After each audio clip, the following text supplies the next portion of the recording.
un ciclo di incontri inventato qualche anno fa qui in Accademia delle Arti di Roma, che si chiama appunto Sei Incontri. Possono essere 6, ma non è la quantità a dominare in questo titolo quanto la forza e le potenzialità degli incontri che noi facciamo con i nostri ospiti. Quindi 6 incontri in realtà vuol dire 6 incontri, cioè cosa succede quando si crea questa relazione così forte tra i vostri scopi artistici, estetici e culturali e la potenzialità che dall'esterno viene fuori attraverso queste figure professionali altamente selezionate che noi cerchiamo di offrire ai nostri nuovi studenti del corso.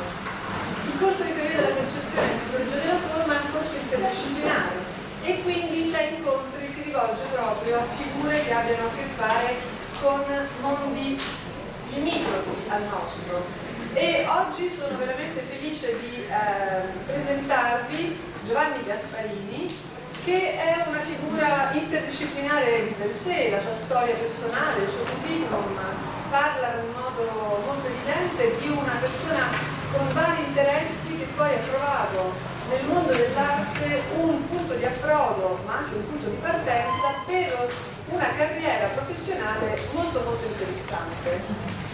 Interessante perché? Perché sicuramente Giovanni Gasparini ha il polso del mercato internazionale dell'arte, ma l'arte che a noi interessa principalmente è l'arte contemporanea. Arte contemporanea è già una parola enorme e quindi abbiamo ristretto ancora di più il campo. Ho chiesto gentilmente a Giovanni di occuparsi proprio dell'arte del secondo dopoguerra, quindi dal 1945 ad oggi, che è quella che ci riguarda in modo molto, molto forte, e soprattutto di parlare del ruolo dell'arte italiana del secondo dopoguerra in relazione al mercato internazionale dell'arte. Quindi oggi faremo questo approfondimento, cioè cosa è successo all'arte italiana? Esiste un'identità dell'arte italiana? Esiste una storia dell'arte italiana del secondo dopoguerra? Quali sono le sue punte di diamanti? E se è vero che noi le studiamo sempre dal punto di vista storico, artistico, storico-critico, è anche vero che poi alle idee, alle opere dei più grandi artisti italiani corrispondono anche delle quotazioni di mercato. Queste quotazioni di mercato oscillano nel tempo e pare che recentemente invece la storia dell'arte italiana stia diventando un oggetto del desiderio. Quindi perché sta succedendo tutto questo? Noi dobbiamo chiedercelo e speriamo che Giovanni ci dia delle risposte esaustive, interessanti, ma sono sicura che così sarà. Un'ultima cosa, Giovanni Gasparini viene da Londra, lavora per la Christie's, in particolare per questo dipartimento educativo, ed è il direttore di un master di Arts, Law and Business, che non c'è bisogno che io lo traduca. Quindi è venuto qui, diciamo, con le migliori intenzioni, no? È un ospite generosissimo che ho conosciuto già da qualche, ho avuto modo di conoscere già da qualche anno, e quindi io spero che voi lo ascoltiate con grande attenzione, ma che con altrettanta intelligenza e sagacia siate così coraggiosi da fargli un sacco di domande, perché diciamo, ne vale anche del vostro futuro, no? Capire l'opera d'arte che voi andrete a costruire nel tempo, dove andrà a finire e in quali strani meandri del mercato e del mondo si muoverà il vostro lavoro, credo che sia la base fondamentale, una delle pietre fondamentali per costruire una sana identità artistica e culturale, ma anche una consapevolezza legata agli andamenti e alla forte realtà del mercato internazionale. Quindi adesso la parola a Giovanni che parlerà in inglese, e poi magari se ci sono dei momenti in cui vogliamo spiegare meglio delle cose un po' tecniche eccetera, faremo un piccolo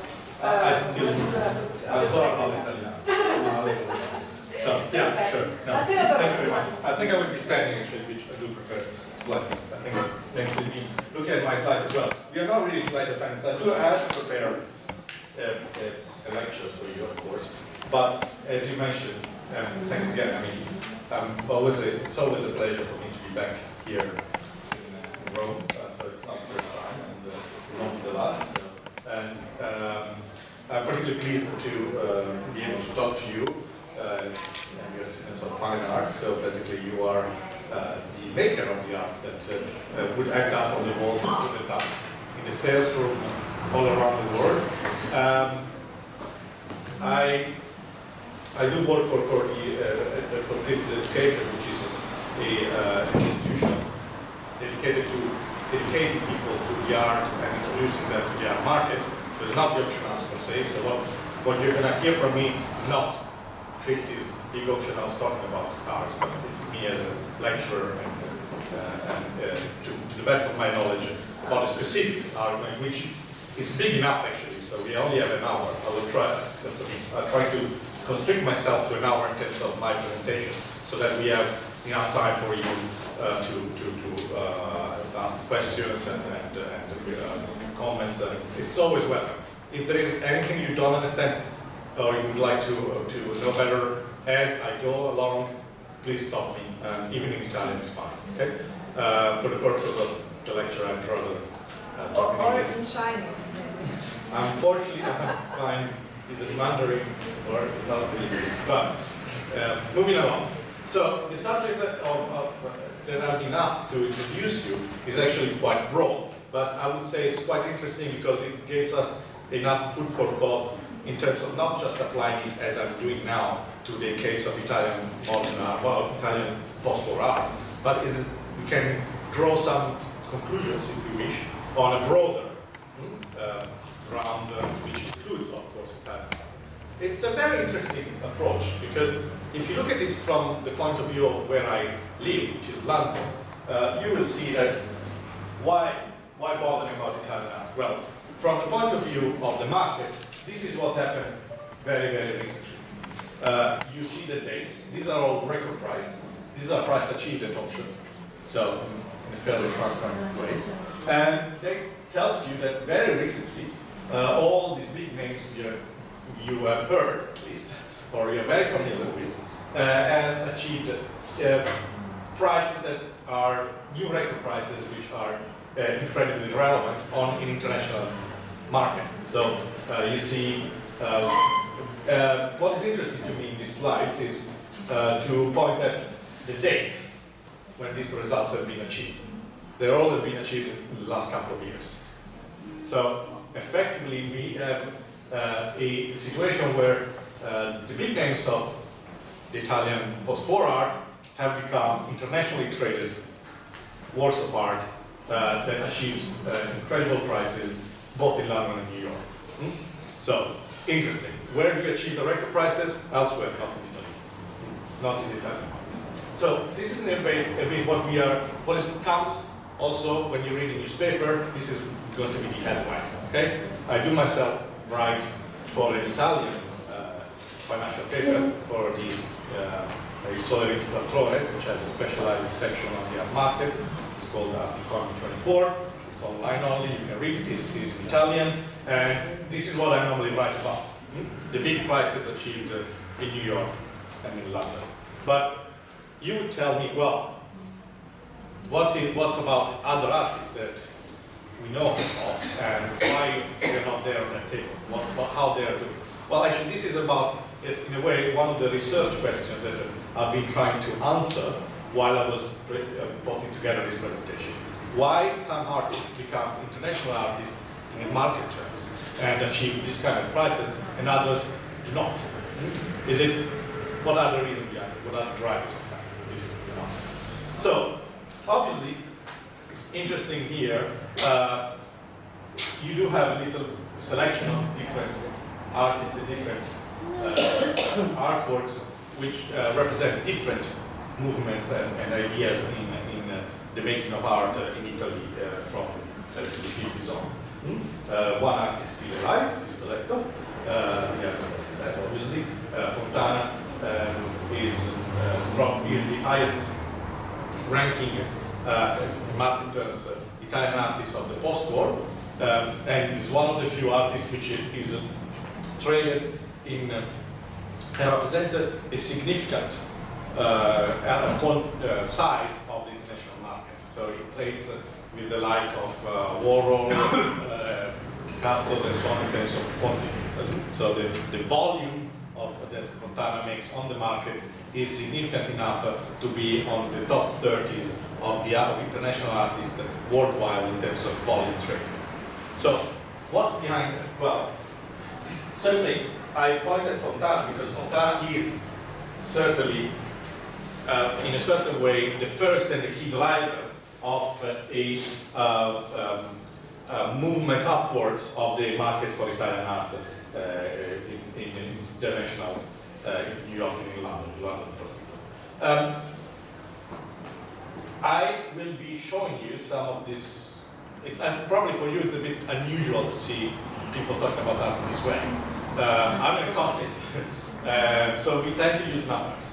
However, I have to point out the fact that using numbers as far as the art market is concerned is very imprecise. It's very difficult. So they don't not always tell the right story. Reason being that all the data that I've used here in the main graph comes from data that this company, which is Art Price, has, which is a specialized company, has taken from auction. So what we can observe in the art market is auction data. We don't really observe much transactions in the gallery business, which represents, however, more than half of the market, and we do not observe transactions which happens within the context of auction houses, but are private sales, which means transactions which are not done with the auction mechanism. So it's very partial what you see here. However, even then, we can rely on this to give us an idea of trends. What is interesting is that line there that tells us that $100 hypothetically invested in 2000, so 15 years ago, on Lucio Fontana would have achieved $545 in 15 years, which is quite an interesting increase. Obviously, can we say, well, I invest $100 in Fontana? No, because Fontana is not traded on the stock market as shares. You have to pick the right work of art. And this is exactly what the story tells us in this little graph. The red line is the global index of art, which means what the general market has done, okay? The yellow line, well, the blue line is the general trend of Lucio Fontana's in all the medium. And then you have a very different situation according to the medium, which is very, very interesting. So the main works of art, as far as marketers' terms are concerned, which are paintings, which in the yellow line have seen quite a spectacular increase, much higher than, say, for example, the drawings, which are the green line, and, I'm sorry, it didn't appear here, there's some problem with the formatting, the violet line is actually the multiples, prints and so on, okay? So, what this tells us? Well, even within the context of an artist which is already established by far and large, such as Fontana, you do have differences, very significant differences, for example, amongst mediums, which, if you see it in market terms, means opportunities. Obviously, it means that, okay, well, already Fontana's paintings are far beyond what is approachable, but you do have the possibility to still buy Fontana at lower end, possibly achieving great results later on, for example, with multiples, or with works on papers and drawings. So, you see, it's a lot more complicated than a simple graph can simplify. However, it gives us already a certain idea of what we are talking about. And this is absolutely spectacular in terms of performance. Why this has happened? Well, what is interesting to me, and I try to look at something which has a slightly different approach and take on ranking of artists, which is not the economic one. So it's not how much we sell and what kind of price they achieve, but ranking them according to their relevance. There is a website run by a group of German scholars and entrepreneurs is artfacts.net, from where this lithographs come from, in the last part. Okay? So, this lithograph here tells us that the ranking of the artist has increased spectacularly in the past 20 years. What do they mean by ranking? Well, they use a system of points according to which an artist which has shown in different shows, either personal or collective, or has been bought by important collections in museums such as the MoMA or Tate or whatever it is, you name it, receives points.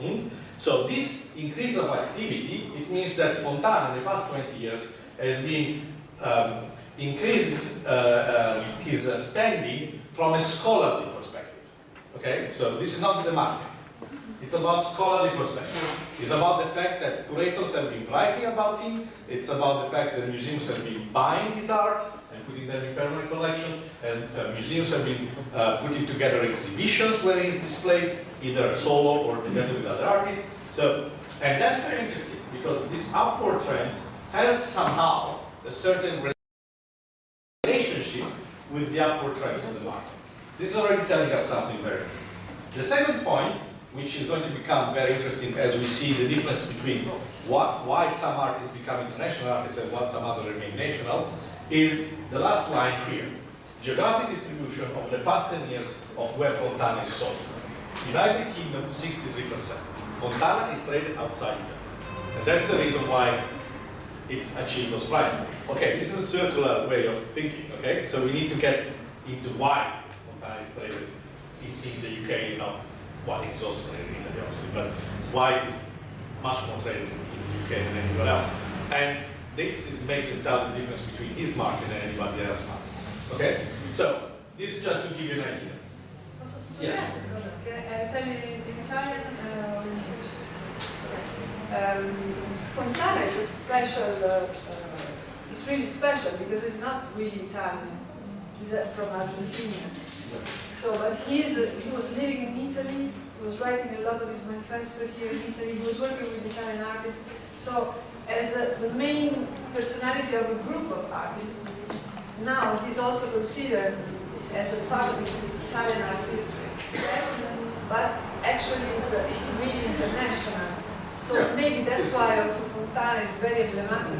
The case of Fontana is emblematic. So no, I agree. I mean, forget about it. most artists that you will see that have a international standing, we will go back to that. They all developed, as they were alive and producing, a very significant contact with other artists of the similar standing outside Italy, in Europe and in the United States. So, in fact, Fontana, I don't want to diverge too much because Fontana's career is quite broad, but Fontana went to the States for the first time in 1961 when he was already just 7 years before his death, so quite late back in his life. And effectively, what you see here is the last 20 years of Fontana, not even 20 years of Fontana's productions, while, because it's the one that connects with the spazialismo movement that he creates. But that's proceed. So, one thing that, okay, here unfortunately you cannot read because we have some problem with the connections, but I've tried to sketch from a market perspective more than necessarily. I mean, if you are an art historian, you probably not entirely agree to my vision of how different artists become parts of different movements. So I started with the historical one. You see that I pointed out some which are in red and some other which are in black. Any ideas why I said did so? What the correct was?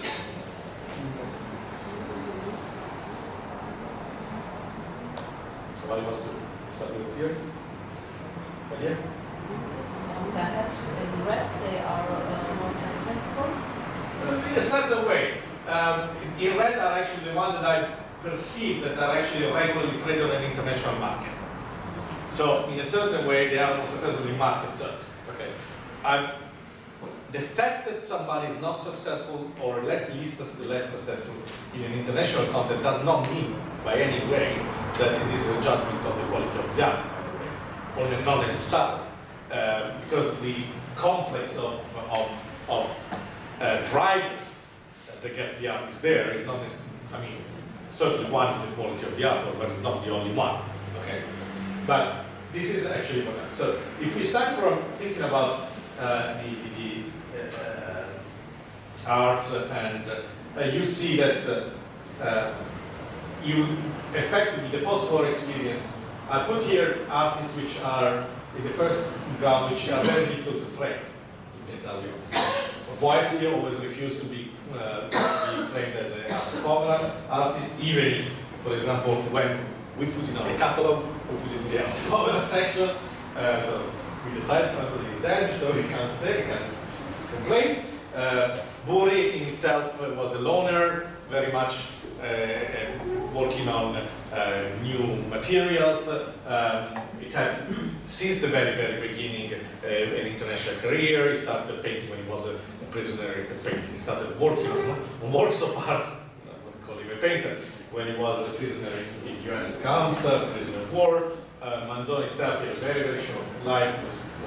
So, anyway, so you see, so one reason, and the list goes on. I consider arte povera, Italian pop, transavanguardia, a small section about sculpture, and also I went through into looking at artists which are currently operating in terms of contemporary ones. By contemporary, I mean artists that first of all are alive, because if they are not alive, even if yes, they are not. For market terms, they can't produce anymore. That makes a big difference. And secondly, if that I would consider contemporary something that is not historicized, which means that where the role of time has not been yet given a certain, say, the verdict of history over their works and their appeal. Of course, that does not mean that you cannot go back to an artist and rediscover it. In fact, we will see that some artists, exactly what happened in market terms for some artists, which recently have been rediscovered, and they were always there. They might have died in the past years. The market were, in a certain sense, overlooked by the market for a number of reasons, good or bad ones. And then somebody understood the potential and the fact that these artists were part of the broader category of other artists similar to them and comparable in a certain way, and therefore they deserve much more attention. Obviously, when we look at all this, we wonder what are, and this is my next slide, which unfortunately I believe is not going to be covered, it's all the opposite. What are the key drivers of this development? I have divided in three parts. You see here the structural long-term one, the market-driven one in certain way, so from the environment point of view, and there's a third part which is about the demand. When we talk about the market, we always have to consider the supply, the production, but also the demand, who buys. Okay? So if you look at the structural one, so which are the long-term one, so that the one that normally tends to have effect on a longer period of time. The first and most important one is historicization. What do we mean by that? Well, we mean the fact that an artist over is contextualized, becomes part of the critical thinking, becomes part of the collections which are signaling the fact of museums, which are signaling the fact that this art is important enough to be preserved. This is ultimately the selection process. Okay? So the process of historicization is essentially done by the combination of time and professional critical thinking from the point of view of institutions. Obviously, the museums are the cheap ones, but you have to consider foundations. Nowadays, there are foundations, particularly in Italy, that are even more active than the museum. So, of course, they are very relevant in the making of the historicization of artists. And obviously, historicization happens at the national level and an international level. So, this is a driver that is only partially connected to the market. why I say it's only partially documented? Well, because actually, as an artist becomes interesting from a market point of view, it is very likely that the gallery that trades in collectors, which have significant holdings of the artworks, would, for example, sponsor curatorial and critical studies of it. Again, if you go back to Fontana, the Fontana Foundations, thanks to the fact that has received a very significant intake from point of view of copyright and the sales of some artworks, have been now, 3 years ago, in the position of sponsoring and producing a catalogue raisonné of the works on paper which didn't exist. The catalogue raisonné are these very large and very expensive books, a bit boring in a certain way because they represent every single work of art of the artist in a structured way, and therefore make sure that the oeuvre of the artist is recognized and recognizable from the outside. From a market point of view, a catalogue raisonné is incredibly important because it means that it makes very difficult, it takes away the uncertainty effectively that is created by falsification, by imitations, and so on. So, in a certain way, it guarantees the market that, oh, okay, that work of art is in the catalogue raisonné, it is recognized curatorially speaking, there is an independent source recognizing it, I'm sure about it, so I can sell it. Most of the artists that have significant success at the international level have catalogue raisonné. The one that don't, it becomes extremely complicated and messy. Some artists of the list that we've seen before, one of the reasons why their market never picked up is because let's talk historically, for example. Modigliani market is a mess. Is extremely complicated, and as far as, for example, auction houses are concerned, we do not touch anything which is not in the first catalogue raisonné, which is actually quite old, is the Ceroni of 1954, if I'm not mistaken. So you see that actually, basically for market you're relying on 60 years old text, not very good, which means that everything else that is not there becomes problematic, and there is a lot that is not there, and some of this stuff is actually probably original, but you don't know. And that uncertainty kills it from a market point of view. Fontana, for example, had the luck, or anyway, was in the position where a critic which grew with him, Chris Polity, followed this work of art since the very, very beginning and had already established his first catalogue raisonné only about 10 or 15 years after his death. So obviously, and then this catalogue raisonné was reprinted twice, and now we have a catalogue raisonné also on paper. This is great. Because if you think about Fontana, think about the slashes. Concetto spaziale. You would think, oh, I can do that, everybody can do that. Why it's not? Why there isn't an enormous fake market? Well, the point is that this catalogue raisonné tells us exactly what has been done by Fontana and what is not. So if you have a painting and you've done it yourself and it's not bashed in the catalogue raisonné, there is no way that anybody would actually put it for sale. On top of it, if you knew the Fontana market a little bit better, you knew that Fontana used to inscribe little stories or writings on the back. That's the reason why, for example, in the auction house business, the first thing we do is actually looking at the back of the painting instead of the front. I'm a bit extreme, but that's actually true, in the sense that in the back of the painting you get a lot of information on the authenticity, on the history of works of art. In this case of Fontana, we have this lovely little pen writings on his own calligraphy, which makes us actually very comfortable.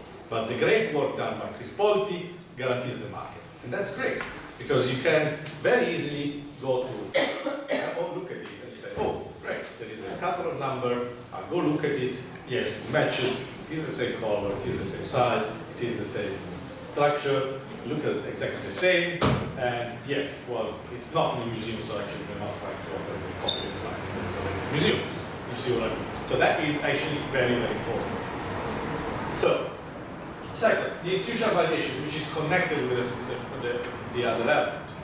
I already mentioned it. The fact that, and is the criteria, remember the point system that I showed you before, is exactly about this.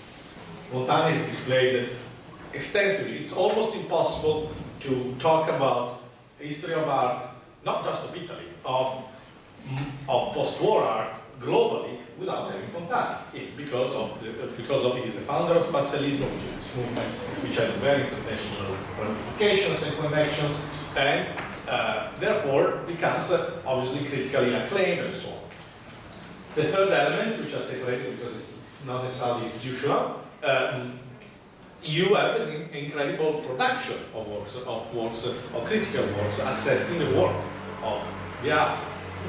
That is very important.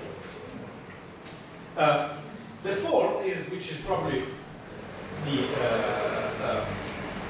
most interesting from the point of view of why an artist or a movement becomes internationally recognized or not, is the fact whether it is something which is produced entirely nationally and doesn't really go out from the borders of the nation, or actually it reaches out. Why? Well, because art at the end of the day is a cultural good. Would you buy something you do not recognize yourself into? Would you buy something you don't understand, or you have no way of actually understanding because it's part of a culture that is so far away from yours that you would not actually be able to appreciate it? Well, probably not. On top of it, if you have an international, in a way, system, and Spazialism, for example, was correspondent of the Zero Group in Germany, and to the Medievalism in the United States. So you have clearly a understanding that in a certain way, Spazialism is part of a broader context, a cultural context that develops between the 60s and the 70s, which have this different declination, but very similar in different countries. So, for example, if I'm interested in American minimalism, and the likes, it's very likely that either from an aesthetic point of view or from the point of view of collecting, so interest in completing my understanding of it, and so on, I would be interested in understanding the relationship with other movements around Europe, for example. If I collect zero works of art, or zero groups, which are Otto Kering, Tutte Reucher, Hans Martin, so these German artists which are working on similar ideas, more or less in the same period, well, it's very likely they want to understand, and by the way, they show in gallery around the world in the 60s and 70s together with Fontana, Castellani, and so on. So there was already a connection at the time. This connection is recognized by collectors, is culturally relevant, is aesthetically relevant, so obviously it eases the internationalization of the market. You have to consider that Fontana was already selling in the States in the 60s. So, in fact, you have very significant holding of say, zero artists in other countries of Europe. You can't say the same, for example, you don't have a similar movement in France. And in fact, you don't really have much collectors there. In France, you have a story of informel. It's more likely that you have... So, think about, you have always to think, this is a market, but still it is a cultural market. There is a problem of identifying yourself with the artworks. So, that's what it's all about. Obviously, if you create a movement which is, okay, which is entirely Italian, okay, or by Italian because you the national one, well, it's very likely to have a much smaller appeal. It would appeal to people that understand it. Okay, so that would make the reception of it obviously much smaller. And therefore, the potential for this market is demand smaller. The second part is market-driven forces. So the first one we have seen are institutional, are outside the market, have a relationship with the market, but are outside the market.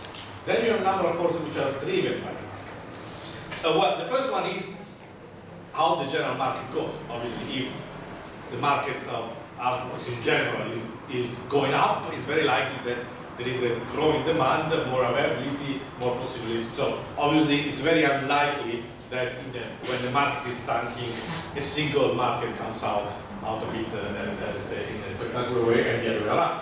If the whole market is going upwards, also the single part of the market tends at different speed to go at the same time. So that obviously is in a way certain, depends on the general approach that we have to the market. The second element, which is very important and is specific, is how they compare to similar movements.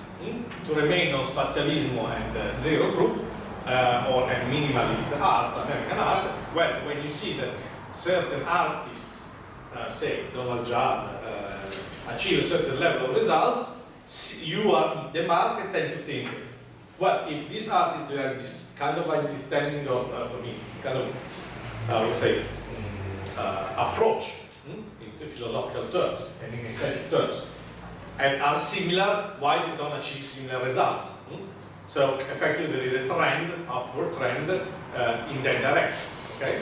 The third element is substitution effect, which means if I cannot buy any more Fontana because they are too expensive, I'm going to go for some other artist which is somehow similar, work in the same context, follow the same movement, and so on, which is not yet at that price point.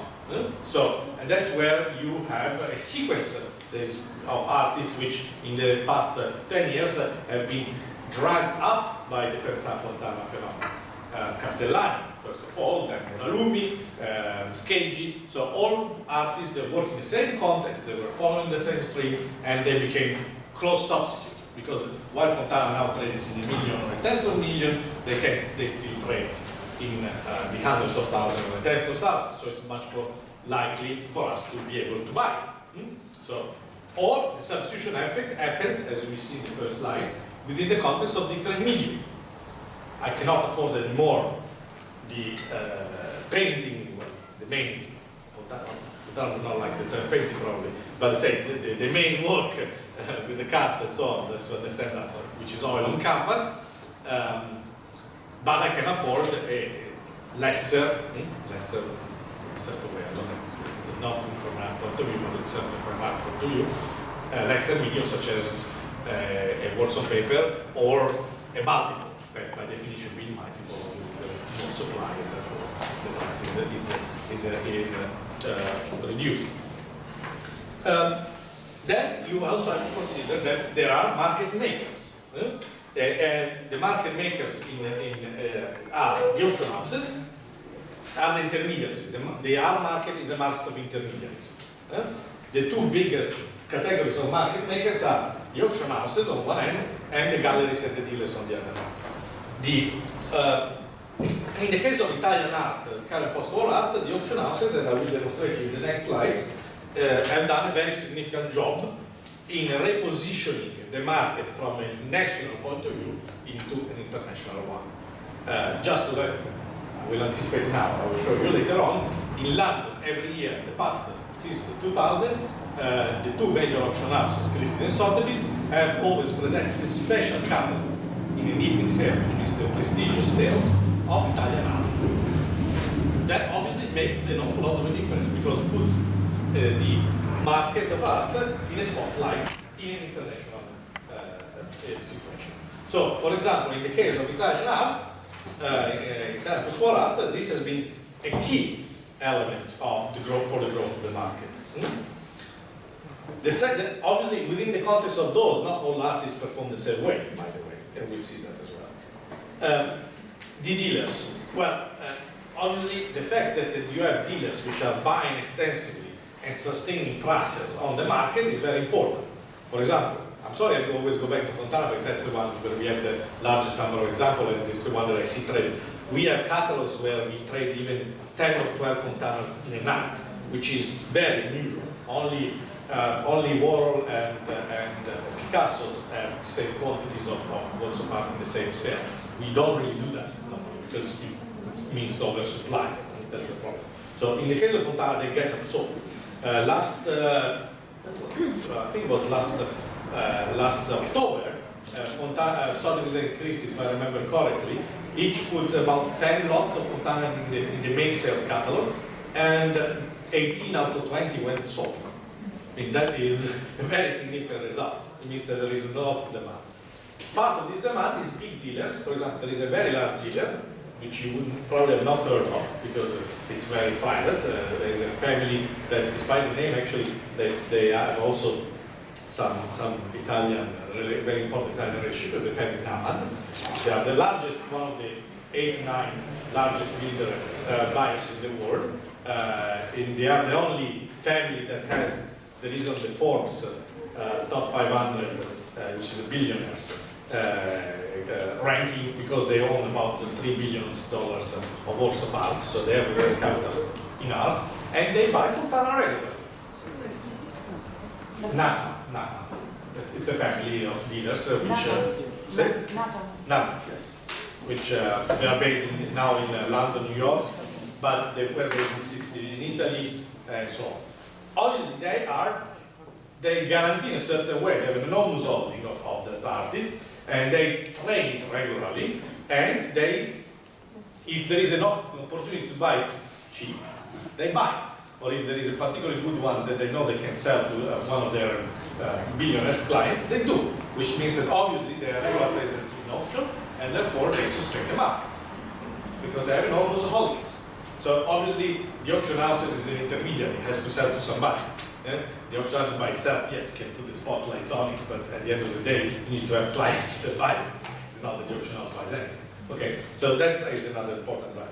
You need to have a system of galleries and dealers which are still trading it and sustaining the market, and at the same time guaranteeing, similarly as a catalog resume does it, that there is a knowledge of the artist that guarantees the originality and the authenticity of the works of art. The third element is demand. Okay, we have looked at essentially supply and intermediaries. Is the demand. The demand, well, obviously is taste. The first things you need to think about when you talk about the demand of works of art is taste. There is an interest and a taste in that, as, for example, Fontana is very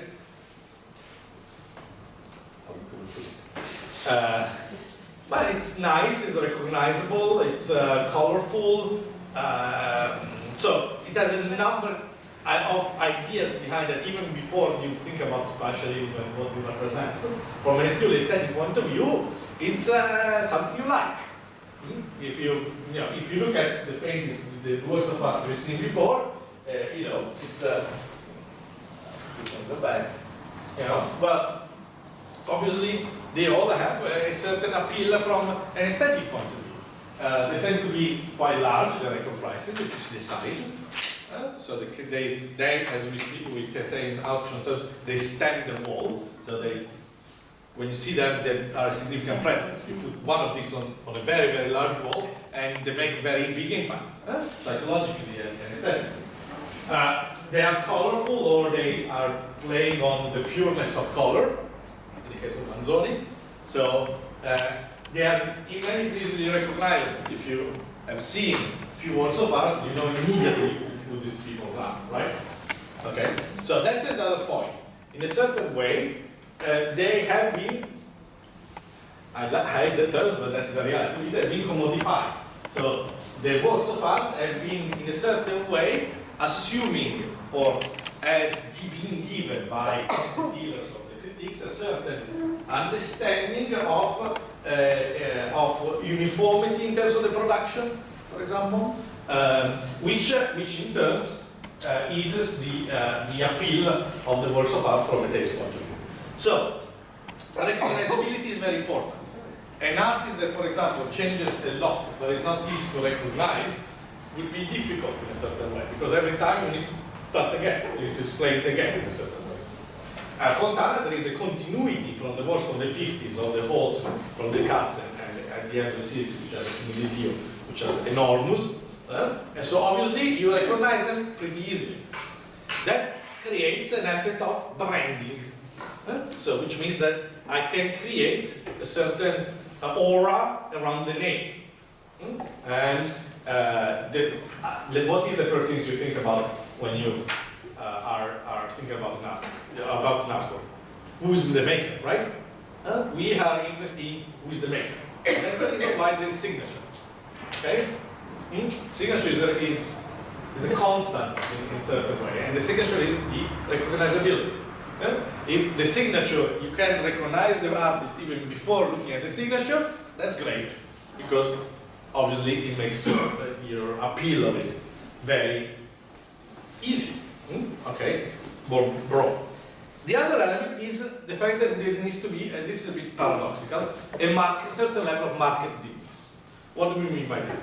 Well, you will think art is expensive because it's unique, right? Because it's rare. So the rarest is an artist, the higher is the price. Correct.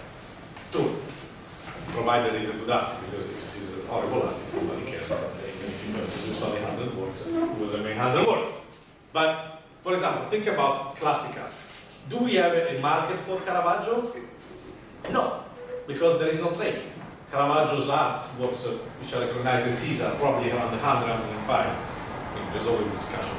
Roughly speaking, that's the corpus of the work. He has produced too little. Everything is in museums, effectively. What in private sense of Caravaggio? Almost nothing. Therefore, there isn't really a market. Obviously, in institutionalism, when you have occasionally, every 50 years, one transaction, that transaction is going to be in the tens of millions. But that is not a market. It's an occasional transaction. It doesn't have the continuity of structuring a market. Obviously, I mean, that doesn't mean that obviously a very rare artist would achieve enormous price. The problem is that if it is too rare in a certain way, it becomes too difficult to trade, so you don't have a continuity. I cannot do a series of every year auctions of Caravaggios because I don't have supply. Okay? I'm using the paradoxical examples.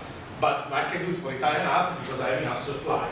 So you would wonder how many cuts there are there of Fontana. Actually, there are around 1600s. Okay, so you would say, oh, so it's not rare enough. Well, actually, it is rare enough if you think how many collectors are after it.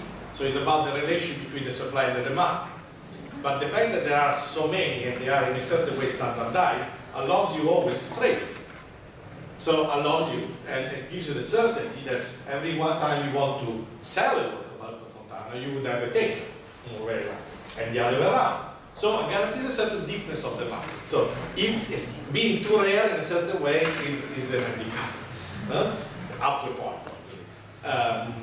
Obviously, this also generates the effect of substitutions that I told you about before. The other element is where is the buyer space? Because if we look at it at the buyer space and it has to be only Italians buying Italian art, then it's very small. The moment you say, well, actually, buyer space is international, it's global, and it appeals to a certain number of, I mean, if you look at the collectors' profiles nowadays, the big collectors are extremely international people that live everywhere and nowhere. They have property houses in different places in the world. They're extremely mobile. They're not your classical dealers, collectors, which has simply works on the art of his own country in a certain way. So when the works of art start appealing to that point, then it becomes to achieve international prices. What do we mean by that? Well, we mean the fact that the demand becomes higher, and both in terms of quantity and the quality. By quality, I mean how big is the wallet of the collector, and therefore the prices become higher. So that's exactly why you see the profile of Fontana's as you see before. Okay? These, and by international prices, it means that they become multiples. They multiply even by a zero or two zeros. And I will give you some examples. So these are, in a certain way, the drivers, the leads. I was telling you about the role of the auction house, very briefly. This graph is about the Christian Sotheby's sales. Something there. Okay. There was a column on top of the Sotheby's last year. I don't know why I was here there. Anyway, this gives you this is the so-called Italian sales, which happens every in London in October. Okay, they started in 2001. As you can see, they were very, very small. They were making barely 10 million pounds, and they grew, and you see how big they have become today. So they are now trading in the excess of 80 million. This is volumes, okay? So this is pretty spectacular. You have an incredible increase. Not only, if you were to see it, how many lots were traded, you would discover at the very beginning to achieve the 10 millions in total, 5 million each of the auction houses, you would have to present on the market probably a couple of hundred lots or more. Now, these 80 millions are made by roughly 8 to 100 watts, so a lot less loss, okay? Which means that the price is skyrocketed. And it means also the auction house has selected. So what they have done is, at the beginning I tried a lot of artists. I see which one picks up, I select them, and then I carry them over. And we will see that it's not that all the movements that you've seen have had the same kind of spectacular runs. They are quite differentiated. We will see that. Obviously, another point that is very important is when you have very large collections, important collections coming to the market. These are two key examples of important collections which, in a certain way, have been turning points for the Italian art market. There were two Italian collections. One from the one that was sold by Sotheby's in 2011 was coming from a family of collectors dealers. The other one was coming from a couple that was collecting essentially more focused on art povera, while the collection of at Sotheby's in 2011 was a bit broader, it has a bit of everything, so that was covering most movements. For example, it was interesting the fact that the one that Christie proposed in 2014, which was the most still is the most successful sale of Italian art ever, okay, with $38 million by itself, $39 million by itself, and achieved, I don't remember how many record results for a number of artists, Italian artists. Well, that catalog was conceived by the auction house as a scholarly catalog, which means, for example, the prices weren't there. There was not even the estimate. It was conceived as a book. In fact, it's this trend that I still find it in second-hand shops at 20, 30 pounds, despite the fact it's the sales catalog, because it is conceived as a book. It's part of the scholarly attribution, in this case, done oddly by an auction house, but with a fantastic work, to be honest. That auction house, that auction has been very significant turning moment and in guaranteeing a certain standard for the Italian art on the international market. So, it's significant, the two colors, okay? I don't know if you recognize it, but here you have a Manzoni, and the other one is Pistoletto. Okay? This Pistoletto was for quite a long time the record price for Pistoletto. It still is the record price for a single camera mirror of Pistoletto. So that gives you an idea how important is the role of intermediaries and how important is the role of collections, because the intermediaries would not be able to offer it if it weren't for two families of collectors which have been collecting since the 60s in order to produce these incredible collections, and then they decided, when they decided to sell, obviously there were a lot of buyers, because the buyers love to buy in a certain way the eye of a great collector. They want to, they are reassured by the fact that a work of art which has been picked by a great collector is somehow special. Think about, this unfortunately will not disclose where we all know who they are, but they are not disclosed where officially who are the collectors. But think about the collectors like Panza di Miuno and their importance for the development of yes. There's also these are two figures are two works of art are emblematic. One is really abstract and with a figure, and the other is a new way of being figurative. So a more conceptual way treating the figure again. So both lines are close together in the market reality, but they are both very conceptual. So this is the new indication of the market also. I think that is important also because the market is a cultural construction, historical construction, and people who works in the market comes from something. So no, it's true, absolutely. I must say, my colleagues produced that catalog. I mean, they did a job of the decorator. When we displayed it, in a separate building, not the building of the auction house.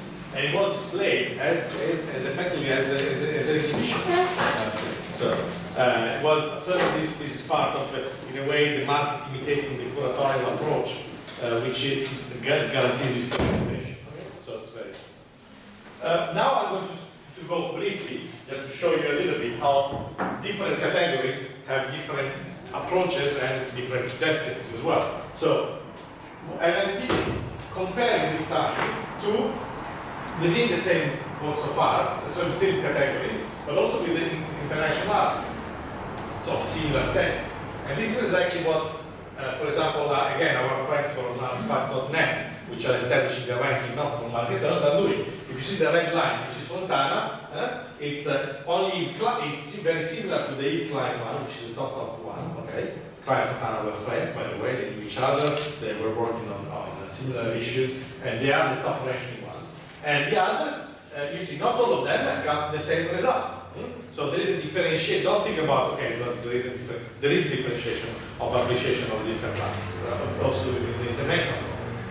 But that gives you an idea of potential comparables. Okay, so then here I compare them, for example, with Donald Judd and Agnes Martin, okay, which are in a way American minimalists. You see that, for example, in the case of here above, you have Burri and Bonalumi. They have very similar slopes, but they are Bonalumi has achieved a higher return. However, Bonalumi was starting from lower prices, so it's always have to see. So what I'm saying is that I don't want you to give a superficial message. You need to dig in. It becomes much more complicated. Every artist has its own identity, every artist has its own followers base. But however, they are comparables, and very often they tend to follow very similar trends.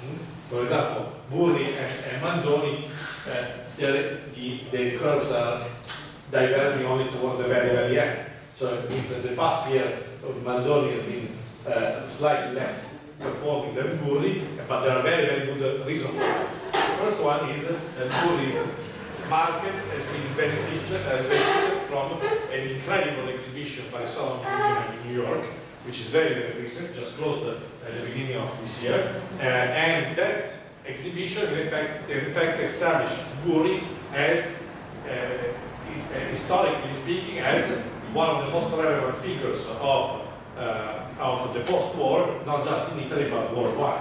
So, for example, the record price you saw, which was achieved just a few months ago, in February, was a work of art that was displayed in that exhibition at the Guggenheim in New York. Obviously, that increases enormously the appeal of a work of art. And that work of art achieved a price which was more than twice than the previous record price for So obviously you see the relationship between the historicization and display and the market. They foster each other. They work in a circle, obviously. So the fact that obviously there is more interest also from a market point of view on Burri, that means that there is more money getting there, more publication being written about it. So you see how this circle works. But it is differentiated according to the artist, according to the situation. In fact, also according, as we see it today, within the context of the same artist. Remember, at the end of the day, every work of art is as a separate life. And there are good works of art and bad works of art, even of the same artist. For example, late Burris are not really, after the 70s, are not really much in the market. In fact, those tend to be traded locally. So, what happened is, for Fontana, if you were to see where the differentiation happens, is that the 63% of that is traded in London, the United Kingdom is London, is effectively the top end of the market. The rest of the market is traded a little bit in London as well, but it's traded a lot more here. Why? Because the price points are lower, and because you have, this is a market with lower spending capability, and therefore it's easier to place in those works. Okay, so there is a differentiation. If you look at sculpture, just an idea, this is very interesting because you have a very comparison of a very established market, which is the one of Marino Marini, which is more or less steady, doesn't do much, and one that is exploding, which is Melotti. Melotti, for example, is a very interesting figure because up until this year, his estate did not have a gallery representation, so it didn't have any dealer supporting it, for example. It was still perceived as very much an Italian artist in a certain way. There was a big it was not included in the Italics exhibitions of Palazzo Grassi, which was an important exhibition of 2008, in which basically they reconstructed the history, curatorial history of art of Italy at that time. So, but now it's been picked up by very important international galleries, the state, and therefore you see an increase in the attention of the artist. So, and here you see the different outcome from different artists. So, for example, if you compare Ceroli with Pomodoro, you have a much more flatter curve in a certain way. Plaza Vanguardia, this is interesting because that's the reverse story. Actually, it's not that everything is going up in the same way just because it has the Italian brand. The Plaza Vanguardia story is actually the opposite in a certain way. It's a very important, it's a story of, if I were to point you out, and this is a bit, okay, look at this one. This is the reputation of Clemente from 1996. Okay? And all the others in the downward trend. Why it is this way? Well, effectively, the Transavanguardia is a movement of the 80s. It worked very well in that cultural context. It was collected by a few artists, a few collectors in New York back at that time, but then it shares the same fate of many others artists who were operating at the same time. Think about Julian Schnabel, for example.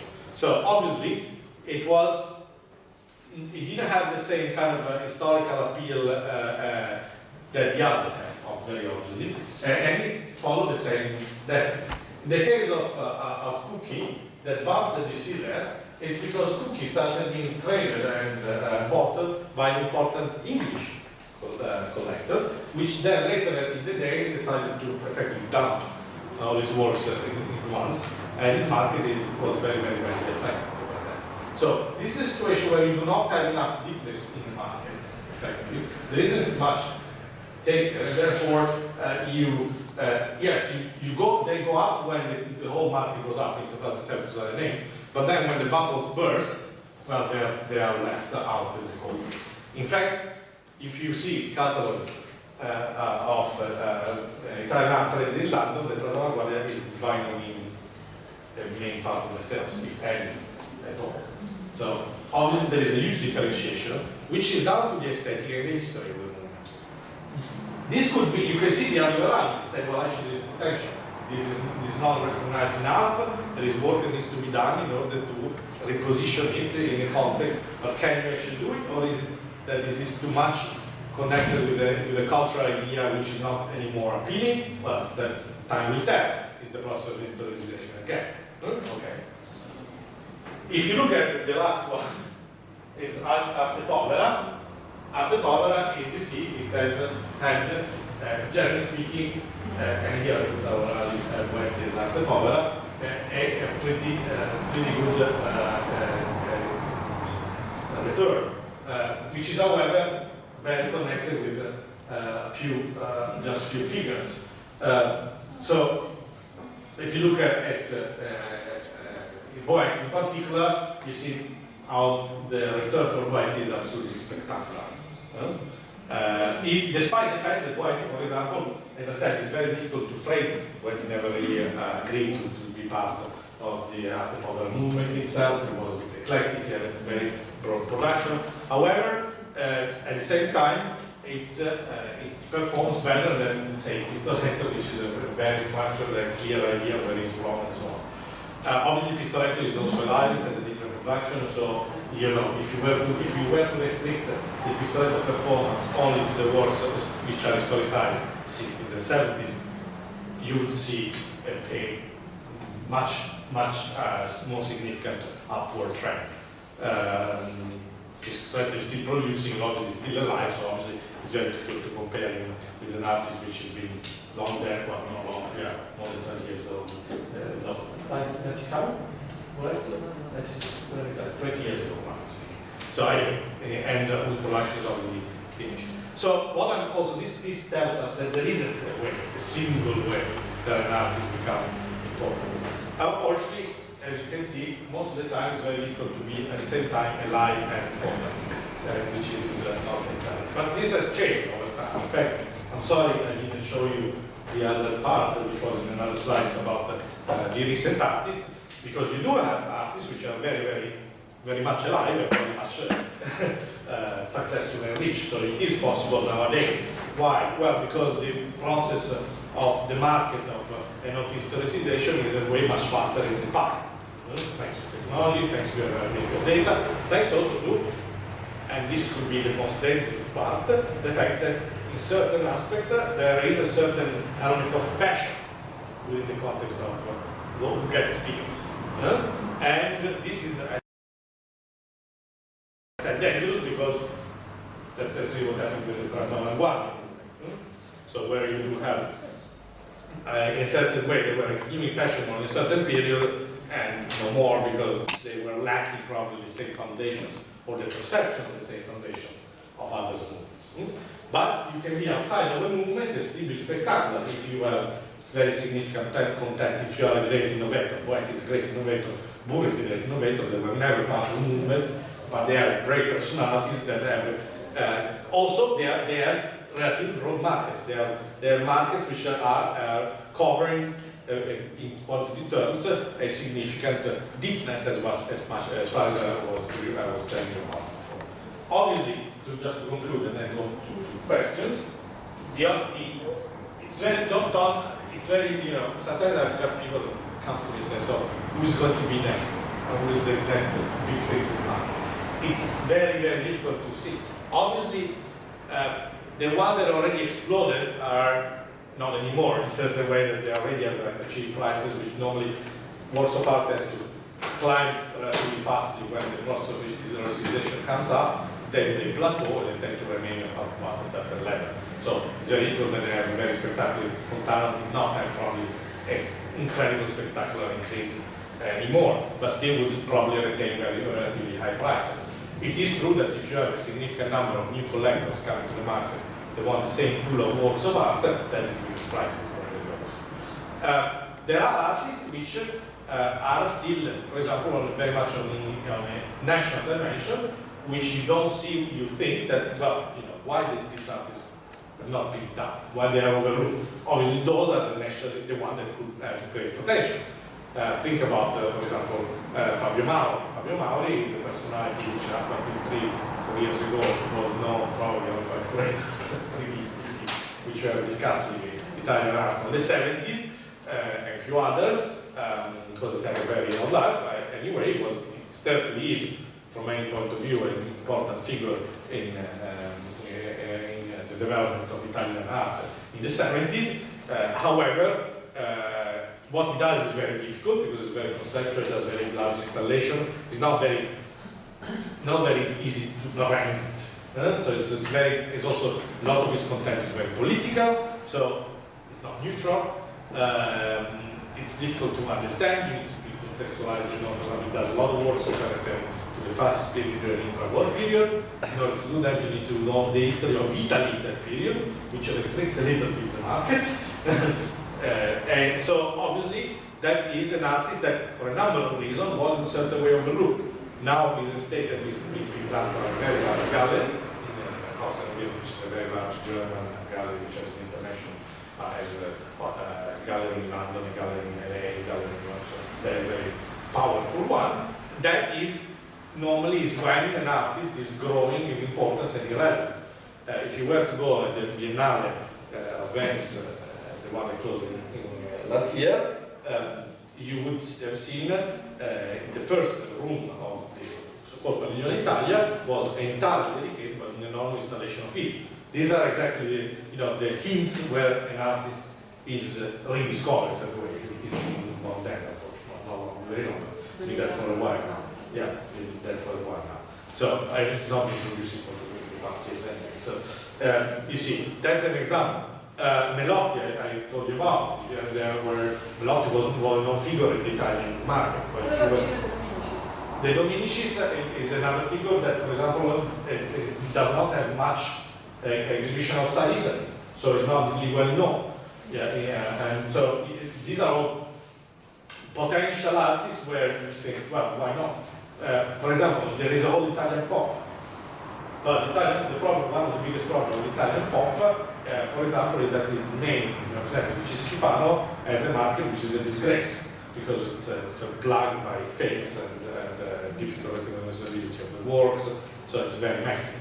But in the international so it's not editions now we have Schifano and Sergio Barrio. You have a few of them, but they are very specific No, works. it's just one. Yeah. No, what I say is that when you have curators that, for example, select, the problem is that if I select the museum work of Schifano, which I know is original, and I put it in a museum context, and then people want to buy the works in a certain way, you buy something similar, if you go for certain markets which are very controlled, I go to my market, I have a dealer to refer to, I have an auction house that is going to trade it, and I know that I can relate to that and buy a similar works of art. For some artists, you can't really do that because either the dealer is not there, or because there has not been done the work of the catalog raisonné that guarantees the market. Obviously, these are things that can be done. It's not impossible to do that. But the moment you do them, you guarantee the market all the other elements which allow the market to feel safe. The market needs to feel safe. If you don't have that element, it becomes very difficult to trade. So obviously, those are the artists where you, or you can think about substitution act. Now it's a bit late in a certain way, but for example, it is true that there isn't much representativeness for female artists operating the same movements. So figures like Cardi, Dallamain, or Marisa Merz, and so on, they still trade quite at a discount compared to their companion male artists whose market is already developed. They start doing relatively similar things. So obviously these are the niches where one can say, well, actually this has been overlooked. But then you know that it can't be single-handedly pulled out. There is nobody, well, very few have the power to do the operation of this one. They are very expensive operations. The Fontana Foundation didn't have the money to construct the catalog raisonné of the works of paper until 2012, if you think about it. So you see, it's quite late. But that has been a very important element to put on the spotlight and guarantee the market about the works of paper. And the works of paper are seeing now an increase in value. So even within the context of the same artist, you can work on what is already recognized and what is not. So it's a very, very difficult job. It can be done, and there are some ideas where you can do it. But it's at the end of the day, the reason is convergence of different interests from a curatorial, intellectual, historical, cultural, and market perspective. And this, when you have all these elements converging, this is where you have the okay, where you have the last slide is quite interesting. I normally put these slides because it's not, you're not the right audience. I know because I also been asked normally not in this context because you're more finance, you're more interested in production. But a lot of people is interested about art as an investment today. So they ask me, so what is a good investment? And the reality is that it's very, very difficult to say what is a good investment in art or not. And I want to show you a little example that demonstrates that. I needed the visual because there are two works of art. So if you manage to What about futurism? Well, okay. Well, futurism is already established. Let me finish with this and then I go back to the question. So, I call these are, I'm sorry, they are horrible in quality. The reason why they are horrible in quality, because these are scans of a book that I found in a second-hand store in London for £2 of a catalogue of prices of 1989. For you, it's a geological era. For me, I was alive, but I remember it. But it was there was a world before the internet. I don't know if you know that, but yes, that happened. There was still a world where people were still alive and they were doing things even without it. And this is the testament. So what actually was very difficult back in the days, in order to understand the price of something, you have to go to a horrible little catalog of black and white, so you don't understand absolutely anything about the work of art, and try to figure out. In fact, of this one, I didn't manage to find the actual price of the databases, and of this one, I managed to, so I gave you the updated version. So it's very. But what I'm telling you, why I'm telling you this story? Well, I'm telling you this story because at the end of the day, it's a completely. Think about yourself buying either of the work of art, right? So you have, say, you have 120,000 pounds. You could have bought 4 of this one, or similar ones, cuts, or just one of the video. Okay? You could see how down the road, 30 years after, the result is very different. The multiplier is very different. They are no more linear. Okay? So even with the context of the same artist, it's very difficult to understand. In fact, why? Because it's down to knowledge.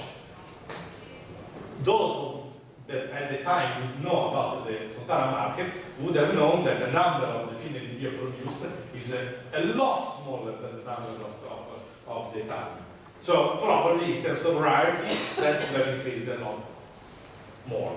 However, if you go to another series of Fontana, which are the Teatrini, which are the very late ones, they're not that much loved even if their number is relatively small.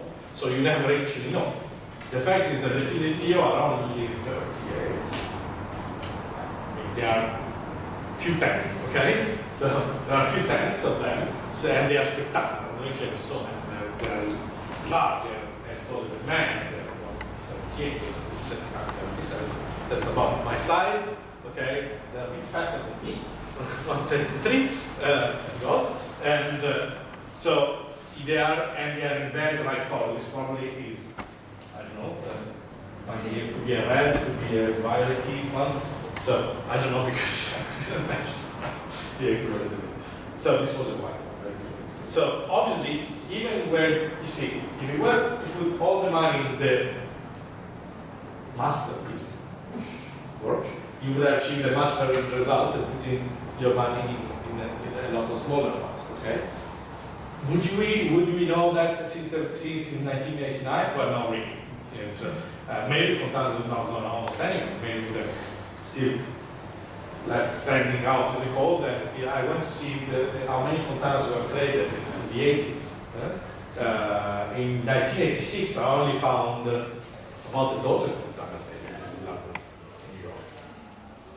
Now that's the quantity that one single auction house traded in one sale. And there are more than 200 plus Fontanas traded in the international market every year for an equivalent of more than $150 million. You see, this is 30 years. So it's when that's why I divided the drivers. There are some long-term drivers and there are shorter-term drivers. There are some which are, say, making the market today. As you see the transatlantic prices in a certain period for 3-4 years, spectacular. Some they are making the market very long term. And when they become that way, well, that's very difficult that they would probably retain value. However, there can be a radical shift of change, a shift of taste, which is kind of powerful. For example, when Victorian paintings in the late 19th century were trading at prices which are at the time higher than Italian Renaissance painting. Why it was so? Well, because people liked that kind of art. It was fashionable to have it, and it was the right thing to do in society to have a Almatadima or Burjones or Rossetti. Okay, you had to have one. So that was the contemporary art of the time, and not similarly. So it's not anything new what we are experiencing today in a certain way. We are experiencing it at a different pace because the number of the people are involved in the market and their differentiation is much higher. Globalized economy that wasn't. The problem is that those works of art were expressing a certain aesthetic and cultural value which was wiped out by the Industrial Revolution and by the First World War. So, and on top of it, the base of collecting was British. The moment when, after the First World War, taste changes, the British society changes, and therefore the same buyers don't have the same money. And people think Okay, how this represents the world we are in no way, right? Well, that happened that those paintings in the 30s were not even traded, because that's how the market functions. You do not find takers, because people don't like them. So taste changes, and so for about 100 years, it was very difficult to trade in Victorian paintings. Nowadays, we see after 100 years about a bit of a resurgence of some of those, because there is a recontext of historicizations, there is the fact that you have, for example, new buyers, not from Europe, that like that kind of very luxurious and sparkling way of painting. So in the long term, nothing is guaranteed. However, we do have some ideas, and we can try to apply them and try to understand, put some logic, some method in the madness, as Shakespeare would say. Okay? So this concludes my presentation. I'm sorry that we've been dragging a little bit longer than I wanted. However, I'm still here, so I'm very happy to take any questions, and if you feel intimidated, you prefer to speak in Italian, that's fantastic, and so we can go along with Italian as well. Okay? So thank you.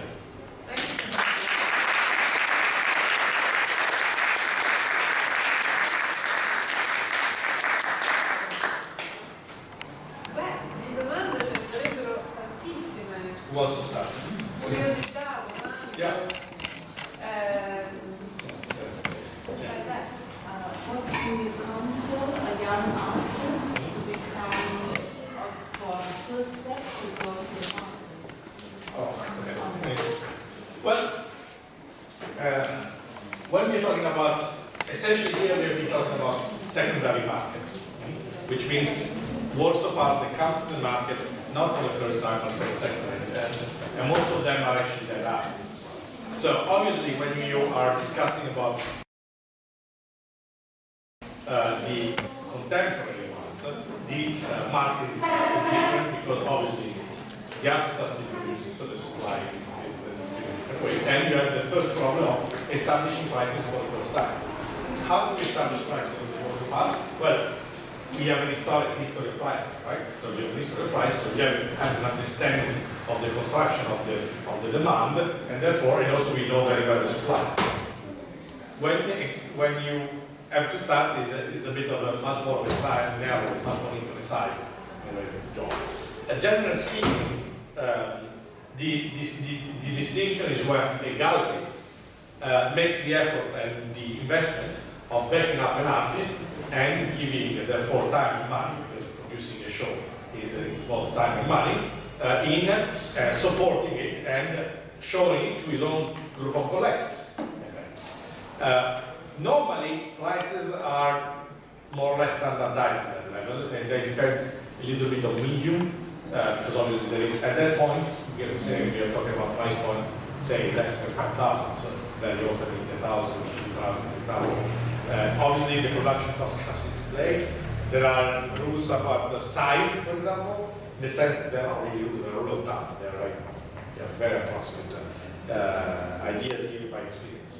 So, for example, psychologically speaking, size matters. This is very interesting, actually, a psychological problem. Size and colors become drivers of prices. So, you do follow essentially you got picked normally by a dealer and by gallerist, whose gallerist is interested in your work because there is an aesthetic reference that he likes, because you are expressing some concept or some ideas that he or she thinks that are relevant, and there is an intuition that you would be a potential good buy for the clients he already has, so the collector is in touch, he or she is in touch with. Okay? So, maybe we can actually open up so we have some. So, there isn't really, unfortunately for the artist, very often the problem is that the gallerist loves to discover the artists themselves. The way they do it is one of the ways done, for example, in New York, I don't know about here, so suppose the same here, is that they tend to go to NCR shows of academias, of art schools. So in London, you have 4 or 5 key institutions: Goldsmith, Central San Martin, Chelsea College of Art, RCA, a few others, where the galleries would make the point about going and seeing the annual shows, the presentation of the artists, which are produced that in that academic context. And then maybe discovering, following the artists and decide, okay, that's quite interesting, that goes into my program, my aesthetic, and therefore I contact the artist, I get on board, I give normally, one of the first steps is to give them a group show together with other artists, or sometimes a single person show, see how that goes, and then after that, if it is successful, it goes to the next step, which is the show, and so on. So it's very high level process. In fact, for the galleries, that is a very recent process. That's the reason why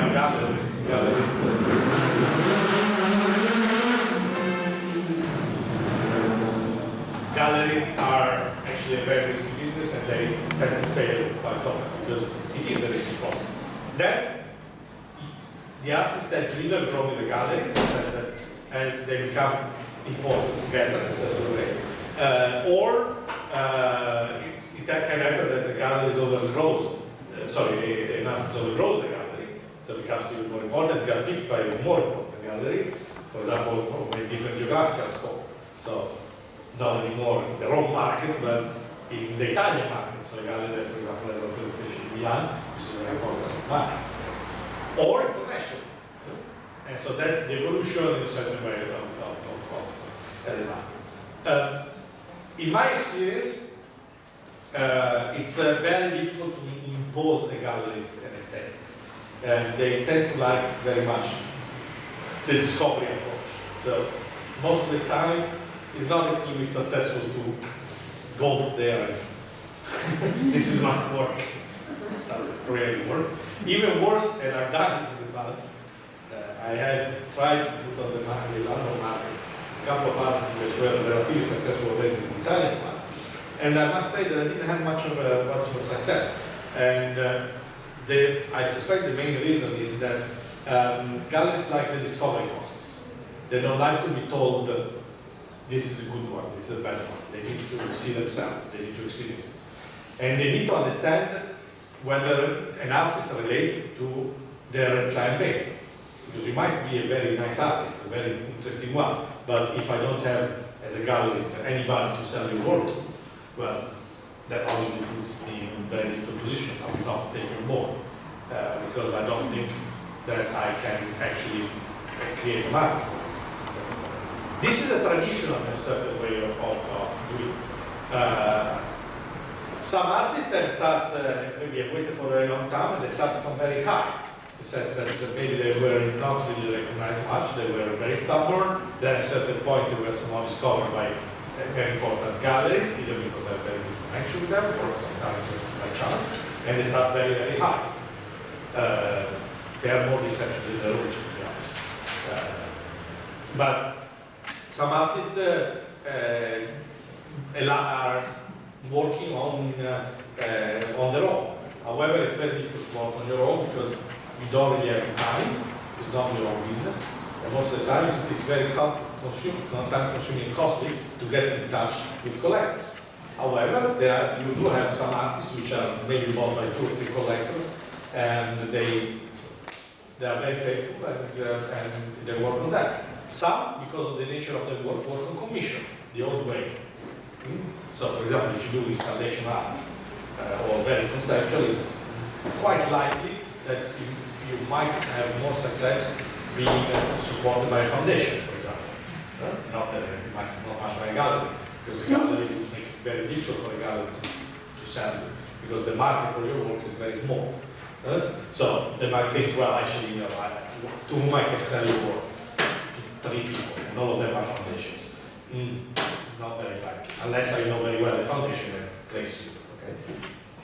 galleries, the primary gallery goes into, a good primary gallery does, is not selling, is placing.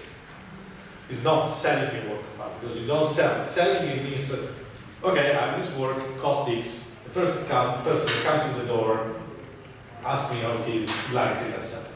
That's not how you construct an artist's career. Placing is a process where you sell, even at the lower price, but to the right people. By right people are the right curators, the right collectors, the museums ultimately, if you can. That is not enough, but is necessary. In the sense that if you do not get into that, if your gallery is not able to get you into that kind of environment, I mean, you can have very short lead. That guarantees trading over a long. I don't know if that answers it. But there isn't a rule. I don't want you to come out from here and think there is a rule. I must say, from my experience, the largest majority has happened the way I told you. Artists show it in an accademia, picked up by a small gallery, then growing the gallery, will be picked up by another gallery, and growing. However, the pre-selection process is pretty horrendous, I must say. I mean, it's very selective. You know, even considering the people that are artists, they said they've been trained as an artist like you. All of us can be artists. By that I mean that the artist can come from anywhere, right? However, obviously you start from that point of view, because you're already on the spot. You are supposed to produce art. I'm not supposed to produce art. So, there you go. But you see what I mean, okay? But there isn't a, you can find, and also depends a lot on what you want to say, what is your client, what is your, more than client, I would say your, to whom are your client? Your audience, broadly speaking. And, you know, obviously, you might have a splendid career almost completely outside the market. Think of Tino Segal, for example, who's a performance artist, Italian materials, effectively lives out of contract from Foundation to Sardi that buys his works of art. I can't be trade on the secondary market. Even video artists, which are difficult, because there is a cost of production and so on. Collectors of video art are very few. That explains you why there's a skew towards certain videos and not towards others, for example. And why for sculptor raising has to be much more expensive because it involves cost at the beginning. Obviously, when you trade in the hundreds of thousands, the fact that it costs you 30,000 to do a work of art doesn't make any difference. But when you start, the fact that your works of art is very expensive because its production cost is very expensive can not collectors. So, other questions? Yes? Yes? How do you think about the Chinese art market? The Chinese art market. Oh! Yeah, That will require an entire other lecture, probably a group, a series of lectures. Well, I can say very, very briefly, it's a very broad subject, extremely interesting because it's extremely dynamic. It's probably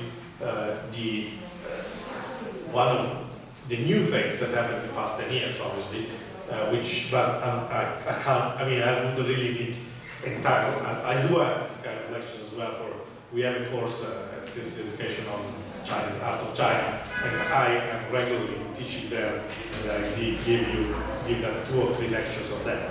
But that would other hours. So I'm sorry, I can't really answer that question. So actually, we were thinking of these options. Yeah. Either to talk about post-war Italian art or Chinese market, but we prefer to concentrate this time. Next time, we will definitely take care of that. But just, I don't want to make things more complicated, but in fact, if there is a lesson you want to take out, there isn't an art market. The art market as such is the sum of a complex system of markets, each of them different in kind, and on top of it, at the end of the day, every artwork has its own market, because it's so specific and unique, and that's what makes, from my point of view, the art world extremely fascinating. Because at the end of the day, yes, you can go for all the displays of quantitative analysis that I showed you, which I think is interesting anyway, don't get me wrong, but partial. But at the end of the day, when you do job of an intermediary, the job of a gallerist, you go down to the single work of art. And then every single work of art has its own history, its own story, its own specific appeal, and this is where you think about even works from the same artist, even done the same day as a good or a bad one. Sorry, I don't have an example, but that happens for regular. Yeah.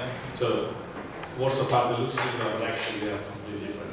And that what makes the art market also very fascinating to me, because it's not standardized, it's not uniform, and you need to have the knowledge. It's a market, it's a knowledge-based market.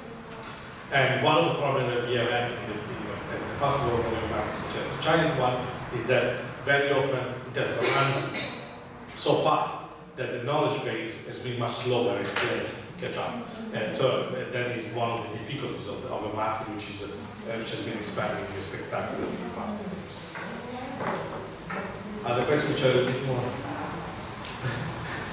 manageable in 5 minutes? Of any kind? No? Other curiosities? Yes? Another one? Okay. Nobody else.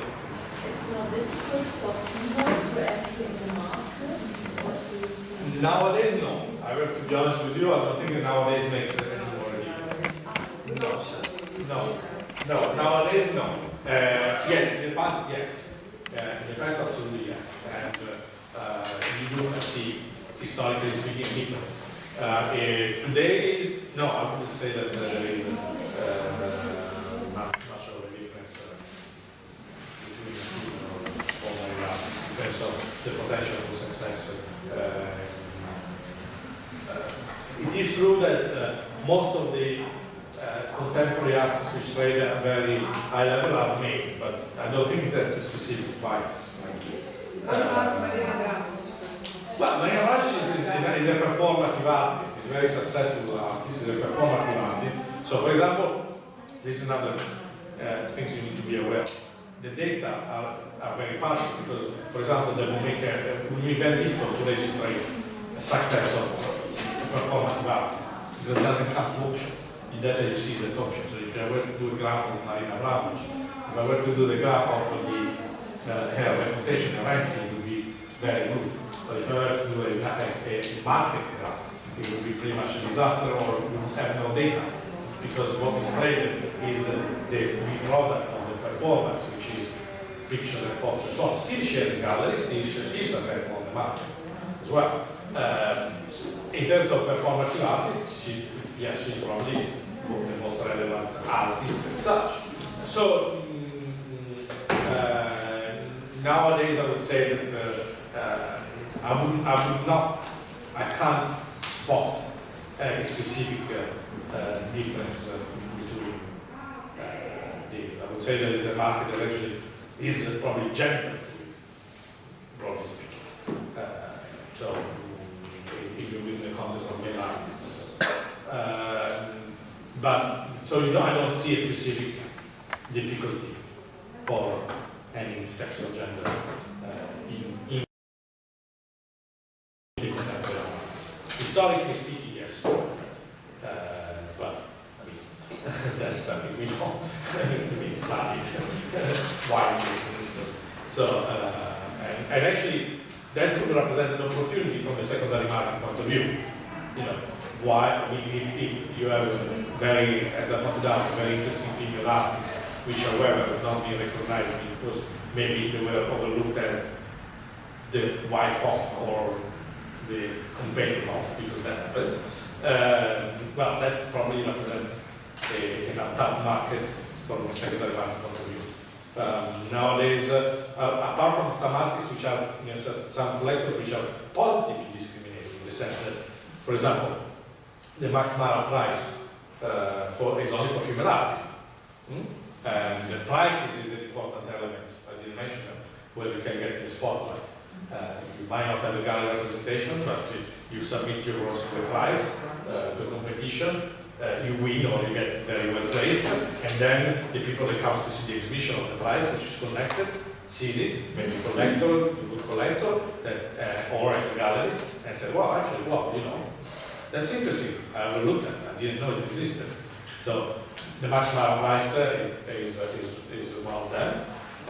There is a very important collector in London that collects only female arts, Valerio Napoleoni. So there is actually some element of positive discrimination. So you do have that, I would say. Which attempts to, in a certain way, rebalance the historical project.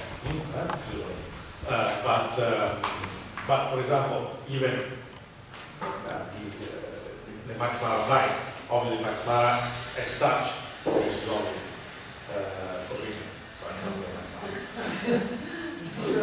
Mara. So obviously they have an interest. However, Max Mara is owned by a family who's called the Maramotti family. The Maramotti family is one of the biggest collectors in Italy. They're not particularly well known for that because they're extremely discreet and they buy only primary market. And they don't just buy female artists. Obviously, they have a specific moment where they give more emphasis and interest to female artists. And they buy the work of art that the artist has produced for the price. So that's very important. However, it's not that they constrict themselves to just buy female artists. Their collection is a survey, incredible survey artists, which I recommend you to go see in Reggio Emilia, and you will see it's a spectacular collection of modern and contemporary international art. They don't want to confine themselves. It's very difficult the collectors want to feel themselves so constrained. Valerio Napoleoni, who's an Italian lady living in London, instead has an approach where she collects only female artists because her approach is that she doesn't collect art, but she collects the relation with the artist. And she likes that kind of approach.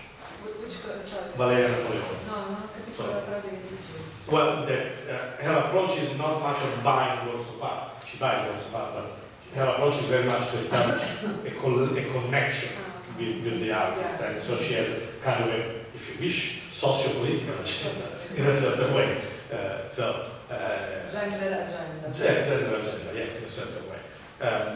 But obviously, as far as the Western world is concerned, I don't see that bias being applied very much. Beh, c'è anche il museo a Washington di arte esclusivamente femminile, quindi c'è tutto un trend internazionale che valorizza proprio il genere, diciamo, dal Novecento a oggi sempre di più. Yeah, for example, this is also a double-edged sword. It's an arma doppio taglio at the same time, because there is a moment where you actually don't really want to be recognized as such. In the sense of, I don't want to be a female artist, I want to be an artist, right? So it's always a problem of relationship. But yeah. Ho una domanda io. Prego. Mi sfugge la collocazione economica di Marcel Duchamp. Well, è così importante per l'arte americana. Yeah. Well, you have a number of artists which are extremely difficult to frame for a market. But Duchamp is certainly one of those. Because some of them have been playing the market. In the sense that one of the elements of their production is actually in discussing their relationship either with them, because Duchamp is broader than art, his art in general, is discussing on his art, which is really problem. That obviously has an impact on what is recognized by a market, obviously. So that is his production. Duchamp is Duchamp was an artist in the proper sense of the term. Duchamp knew how to paint, knew how to produce art which is not simply appropriated art. So because we all think about the appropriated art. In fact, some of the most important works of Duchamp, things the large glass is actually kind of sculpture installation. I don't know how to explain it, but it has a physical relation to it. He was also doing a very nice, actually, which trades on the market regularly, little vitrine bags in which suitcases in which we display more international works of art. So, for example, there is a very collectible one with an edition where he himself has done a suitcase that you open up and you have all the reproduction of his own appropriated works of art, for example. Obviously, also his production is a production where there is a lot most of his production is connected in museums. So that reduces enormously the availability of the market. So major works of art of Duchamp are practically all in museums. So Duchamp is like Caravaggio. Well, in a certain way there is an element of being too rare to be collected. And then what he does is very specific, so it doesn't really fit very well in the context of a commodified market in a certain way. Another artist who used to love to play with the market is Klein, which incredible, for example, certain you have performances such as selling a room which is entirely empty or a room that is entirely full.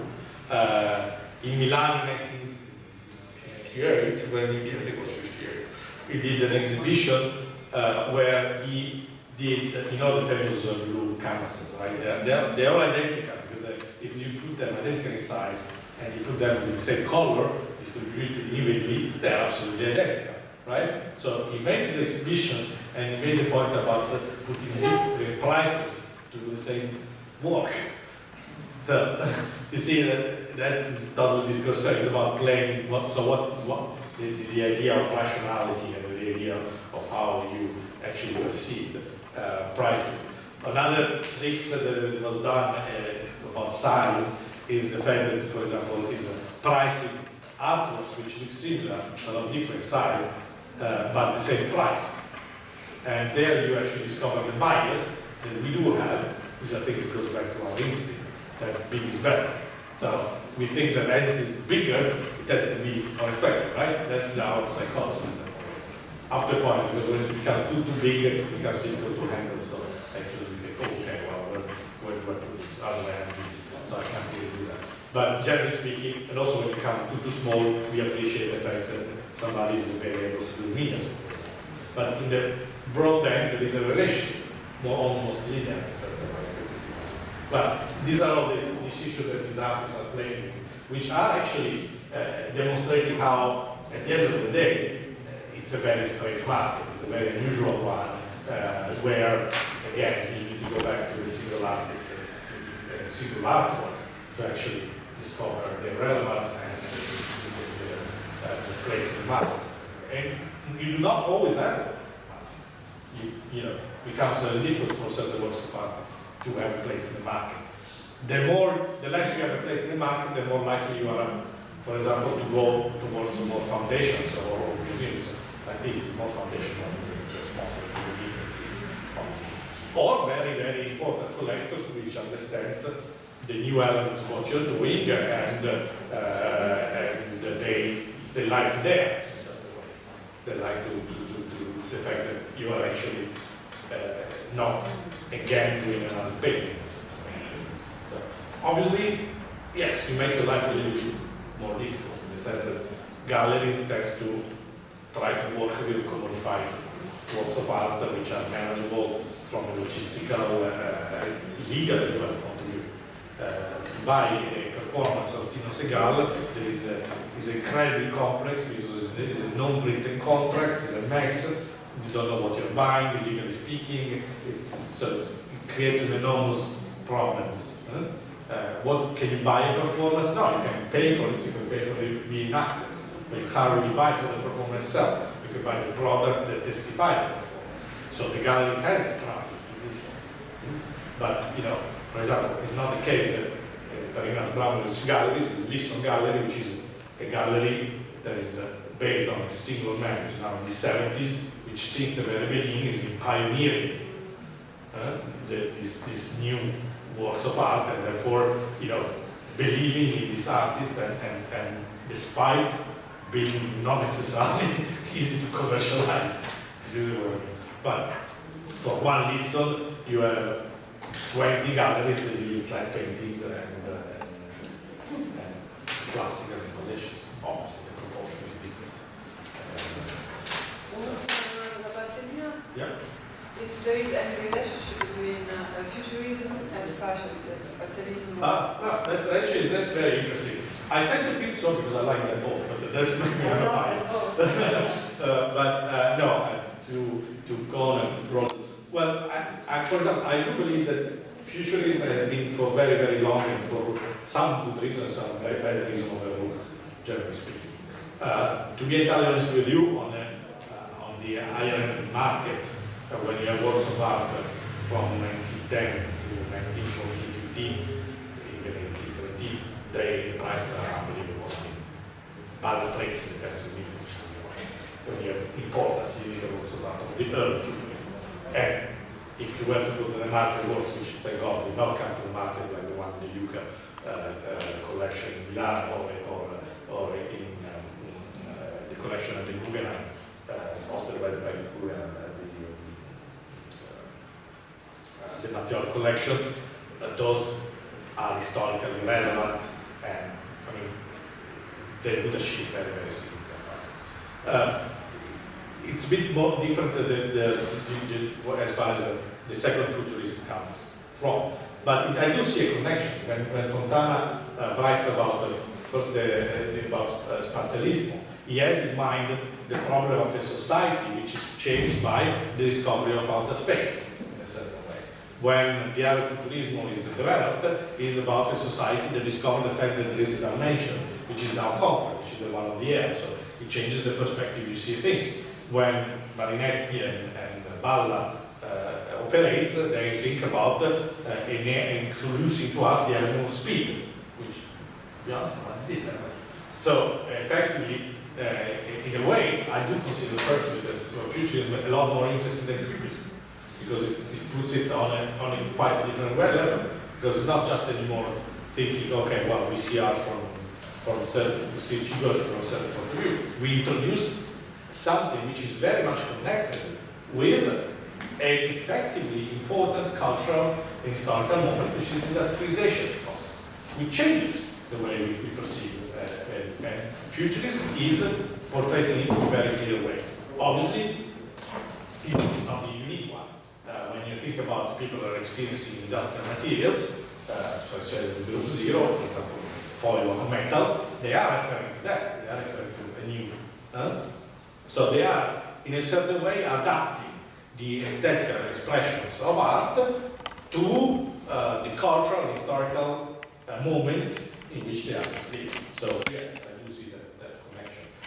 What is very different is, and this is the problem of the second futurism, the first one, is that the second futurism became politically connected and tangled with fascism from the late 20s and the whole 30s. Think about the Fregio to Mussolini of Dottori, and obviously that had an impact of rejection, first and foremost from the Italian society of the aftermath of the Second World War, and generally speaking, an uneasiness from collectors which do not want to necessarily be connected with the political implications of the movement. So obviously, that is something you need to take into account. And the opposite is true, for example, for certain works of Picasso, so think about Guernica, where you have the opposite contact coming in. So obviously there is a political element to it. Paradoxically, Mauri was the one who looked back at futurism before everything else. Yeah. Doing Gran Serata Futurista, which was a very, very important collective artistic work in Accademia dell'Aquila, working with the students and with all the teachers and reproducing, redoing the Gran Serata Futurista in the 80s, 1980s. Well, you have important operation, cultural operation. Futurism benefited from a very important exhibition at Palazzo Grassi in 1989, where the first large catalog was published back in the day. So obviously you do have that element, and also it's a very interesting. If you look at futurism, it's a very international movement, much more international than Cubism, for example, with the connection to Germany, to Blue Rider, to the abstract and musical art of Listy, with Russia, with the suprematism. You can't have suprematism without futurism. So you do have actually the spreading of the futurism. The problem is that also, historically speaking, futurism wasn't Cubism, it was Italian, it wasn't French.